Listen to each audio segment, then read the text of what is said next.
How to connect an HP printer to a wireless network using Wi-Fi protected setup. You can connect your HP printer to a wireless network using the push-button method of Wi-Fi protected setup, or WPS for short.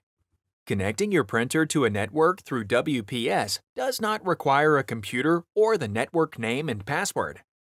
To connect your printer using WPS, you must have a wireless HP printer that supports WPS push-button mode, and a router with a WPS button.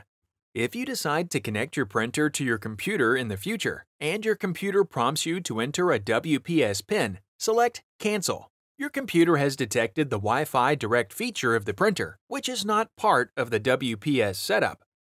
For printers with a wireless button, press and hold it for 3 seconds until the wireless light blinks. If your printer doesn't have a wireless button, but does have a control panel with menus, navigate to the Network Settings or the Wireless Settings menu.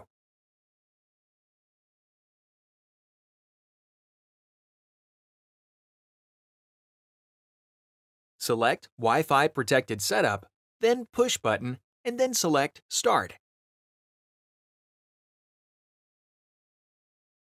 Within 2 minutes, press and hold the WPS button on the router for 3 to 5 seconds until the WPS light blinks.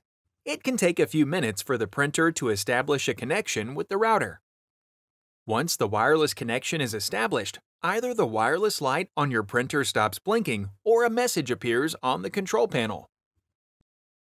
Now that your printer is connected to the wireless network, you can install HP Printer software on your mobile device or computer and begin printing.